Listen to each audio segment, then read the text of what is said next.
B'Shem Hashem na'aseh v'natzliach. This week's parsha is Pinchas.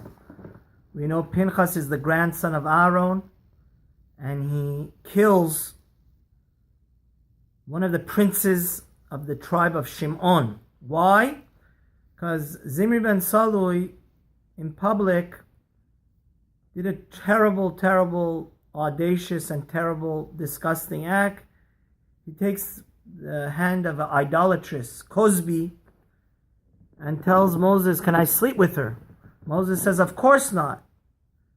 Then in front of everybody, he does it, and many of 24,000 Jews were also sleeping with these idolatresses and also doing idolatry.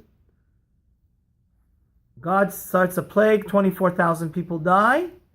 Pinchas he asks the greatest rabbi, the greatest teacher of all time, he says, "Moses, isn't it the law that somebody that creates such a desecration of the name of God, Bo'el al Ramit, Kana'im Pogimbo, somebody that in public sleeps with the idolatress, people that are zealous for the honor of God can take him out, could be a vigilante and kill him?"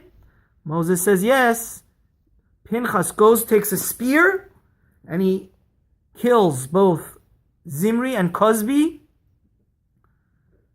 And God in this week's parsha says you should know, Pinchas is not a vigilante, sinister, bad person. He's a hero.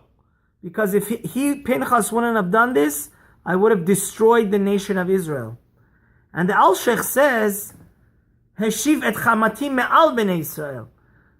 Pinchas is a hero because he saw that this is such a God hates people that fool around and in public do sin so badly, sexual sin, that he took away God's anger from above the nation of Israel. So the great commentator Rav Moshe ALSHAICH says, what is this from on top of the nation of Israel? So he says such a beautiful thing, which is so important for the 3 weeks that we're mourning for the destruction of the temple. He says, Pinchas teaches us such an important thing. What is the meaning to be a Jew? What Pinchas did was very unpopular. Especially, it didn't sit well. Imagine you're from the state and tribe of Shimon. You don't like somebody just vigilante style killing your prince. But Pinchas saw that in life he was above the nation of Israel. Even though what he did was not popular amongst the people, he rose above. He had a vision, because he said ultimately the most important entity that we have to keep happy, his bravery and his logic, and he got approval from Moses himself, was we need to keep God happy. And even if the entire world doesn't approve, but God and Moses do approve, then that's what I'm going to do. And this is so important because in life we get into so much difficult situations. We're under peer pressure. It's the summer, people had a lot of time on Shabbat afternoon or on vacation. They start saying Lashon Hara. And the popular fun thing is to make fun of, do character assassination. Sit and listen to nasty, dirty jokes. Pinchas teaches us to be a Jew is to be a leader, not a follower. Even if a whole group of your cousins and best friends and your dore are involved in character assassination, gossip, or nonsense, the most important person you need to keep happy is God. And that's what Pinchas teaches us. And I wanted to say something even deeper, that Pinchas is Eliyahu.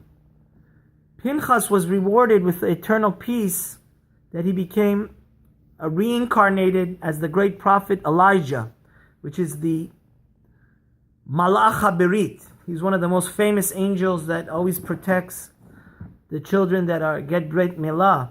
And Eliyahu has the same character and personality. He's always chastising the nation of Israel. Don't follow Baal. There was a very popular and sinister idol in the time of Eliyahu HaNavi. Eliyahu HaNavi says, what is this? One day you guys come serve God in the temple and then you go to Baal?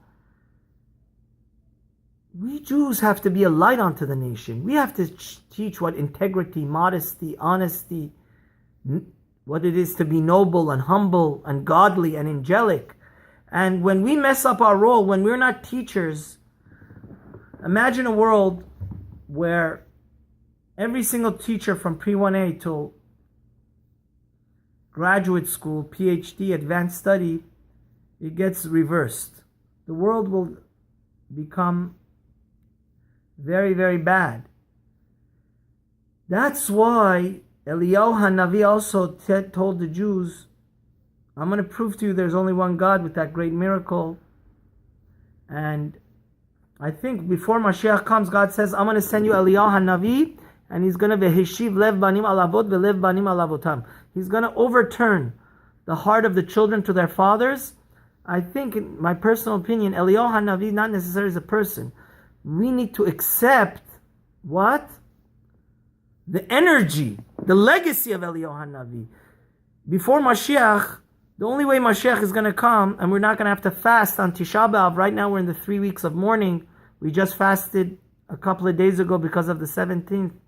The only way Mashiach is going to come if Jews realize that they're the chosen nation, not necessarily better, but responsibility to be leaders, to be like Pinchas. If the whole world says homosexuality is acceptable, we could never accept it. The same way we can never accept that you can commit adultery or steal or cheat or do idol worship, the 10 Commandments. The same way you always have to respect your parents. The Torah doesn't change. We don't do what's convenient to us. We're soldiers of God. We're faithful to God.